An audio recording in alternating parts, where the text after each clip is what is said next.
মে মাসে একাধিক মাঝারি তাপপ্রবাহ এবং একটি তীব্র তাপপ্রবাহের সম্ভাবনা রয়েছে। পাশাপাশি কালবৈশাখী ঘূর্ণিঝড়ের শঙ্কাও রয়েছে। তবে প্রথম সপ্তাহে দেশে থেমে থেমে বৃষ্টিপাত অব্যাহত থাকতে পারে।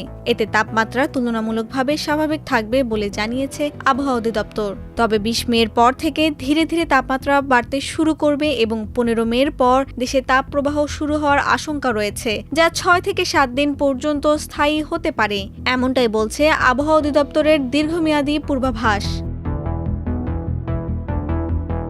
আবহাওয়া অধিদপ্তরের দীর্ঘমেয়াদী পূর্বাভাস অনুযায়ী এই মাসে 1 থেকে 3টি মৃদু থেকে মাঝারি তাপপ্রবাহ এবং একটি তীব্র তাপপ্রবাহের সম্ভাবনা রয়েছে। পাশাপাশি 5 থেকে 6টি কালবৈশাখী ঝড় হতে পারে, যার মধ্যে 2 থেকে 3টি ঝড় তীব্র রূপ নিতে পারে। এছাড়া বঙ্গোপসাগরে 1 থেকে 2টি লঘুচাপ সৃষ্টি হতে পারে, যা নিম্নচাপ বা ঘূর্ণিঝড়ের রূপ নেওয়ার সম্ভাবনা থাকলেও সেটি তুলনামূলক কম বলে জানিয়েছে সংশ্লিষ্টরা। গত এপ্রিল মাসে দেশে স্বাভাবিকের চেয়ে 75% বেশি বৃষ্টি হয়েছে। এতে মাস জুড়ে গরমের তীব্রতা তুলনামূলকভাবে কম ছিল। বরিশাল বিভাগে সর্বোচ্চ 169% বেশি বৃষ্টিপাত রেকর্ড করা হয়, আর ঢাকা বিভাগে ছিল প্রায় 80% বেশি বৃষ্টি। মাসের বড় অংশ জুড়ে বিচ্ছিন্নভাবে তাপপ্রবাহ থাকলেও তা দীর্ঘস্থায়ী হয়নি।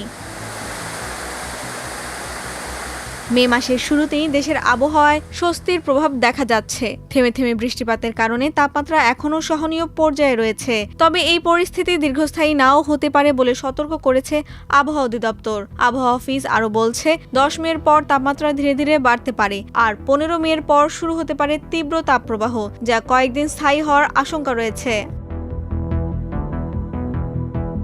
একই সঙ্গে মে মাসে কালবৈশাখী ঝড়ের সম্ভাবনাও রয়েছে। 5 থেকে 6টি ঝড়ের মধ্যে একটি হতে পারে শক্তিশালী। এছাড়া বঙ্গোপসাগরে লঘুচাপ সৃষ্টি হয়ে নিম্নচাপ বা ঘূর্ণিঝড়ের রূপ নেওয়ার আশঙ্কাও রয়েছে, যদিও ঘূর্ণিঝড়ের সম্ভাবনা তুলনামূলক কম। আবহাওয়া অধিদপ্তর বলছে, মাসের প্রথম ভাগে বৃষ্টির কারণে কিছুটা স্বস্তি মিললেও দ্বিতীয় ভাগে গরমের চাপ বাড়বে। ফলে মে মাসে বৃষ্টি ও তাপপ্রবাহ দুই ধরনের আবহাওয়ায় প্রভাব ফেলতে পারে।